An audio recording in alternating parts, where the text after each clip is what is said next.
नमस्कार. आम्ही सारे कर्णबधिरांसाठी या नावाने यूट्यूबवरती कर्णबधिरांसाठी ऐकून बोलायला शिकवण्यावरती व्हिडिओ करत आहोत.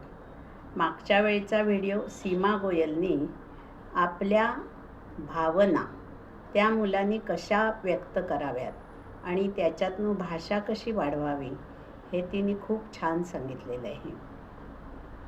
तर मला आज ह्या वेळेला एक वेगळा मुद्दा मांडायचा आहे की जे एन्व्हायरमेंटमध्ये जे आवाज येतात की चपलांचा आवाज आहे, शिट्टीचा आवाज आहे, बेलचा आवाज आहे, भांडं पडल्याचा आवाज आहे किंवा काही वस्तू पडल्याचा आवाज आहे, वाऱ्याने दार लागलं त्याचा आवाज आहे किंवा भांडी घासलेला आवाज आहे, कपडे धुण्याचा आवाज आहे, वॉशिंग मशीनचा आवाज येतो.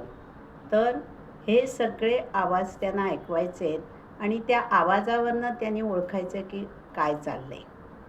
हे तर आपल्याला करायचंच आहे. पण आपण बोललेलं स्पीच जे आवाज आहेत की बाबा कुठे आहेत असं म्हणलं तर त्या मुलांनी बोटांनी दाखवलं पाहिजे की हे बाबा. जरी बोलता नाही आलं तरी बोटांनी सांगितलं पाहिजे की हे, म्हणजे त्याला आपण बोललेली भाषा समजली.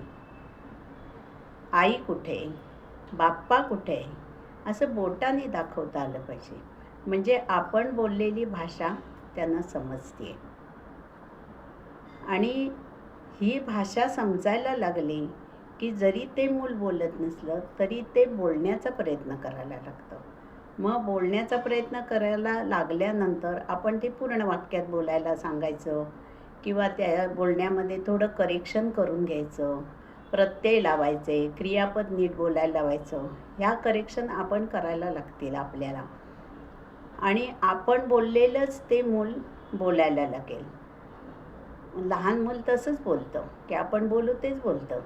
तसंच त्याची प्रक्रिया सुरू होईल बोलण्याची आणि मग ते मूल नक्कीच बोलेल.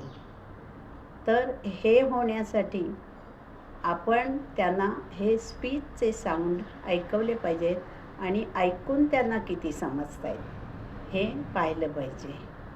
काही मुलांना काय होतं, एन्व्हायरमेंटमध्ये जे आवाज होतात ते ऐकायला जातात पण स्पीचचे आवाज ऐकू जात नाही. तर स्पीचचे आवाज ऐकायला जाणं खूप महत्त्वाचं आहे. ते आवाज ऐकायला गेले तरच ते मूल बोलतं. म्हणून आपण हे आवाज ऐकवले पाहिजे आणि ऐकायला लागल्यानंतर त्याची बोलण्याची प्रक्रिया सुरू होते. धन्यवाद.